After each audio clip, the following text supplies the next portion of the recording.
আসসালামু আলাইকুম ওরহমতুল্লাহ।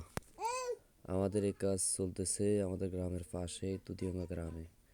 এই কাজ চলতেছে তুতিয়াঙ্গা গ্রাম। ড্রাইভার বাড়িতে কাজটি করাতেছে ভাই মোহাম্মদ ইয়াসিন মিয়া। এই কাজটার ড্রয়িং করেছে ইঞ্জিনিয়ার ভাই মোহাম্মদ শাহাদাত হোসেন। আমাদের এই কাজগুলো সুন্দরভাবে হওয়ার জন্য ইঞ্জিনিয়ার ভাই আমাদেরকে প্রত্যেকটা কাজ মাপজোক তিনি আমাদেরকে বারবার বলে দেন এবং সেগুলো যাতে সঠিকভাবে হয় সেদিকে তিনি ফলো করেন।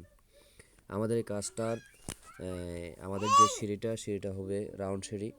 এই রাউন্ড সিঁড়ির কাজটা উনি আমাদেরকে কিভাবে করতে হবে সেটা ড্রয়িংয়ে তো আছে। এরপরে উনি আবার পুনরায় এখানে সেগুলো কিভাবে দিতে হবে রড বাইন্ডিং এবং মেন রড সেগুলো তিনি আমাদেরকে আবারও দেখায় দেন এবং কতটুক পরপর দিতে হবে সেগুলো তিনি আমাদেরকে বলে দেন এবং ইনি থাকিয়া আমাদের সেই রডগুলো যেই সময় পর্যন্ত আমাদের এই রডগুলো দিতে সময় লাগছে ওই সময় পর্যন্ত তিনি সেই রডগুলো তিনি মাপজোক অ্যাকুরেট করে দেন।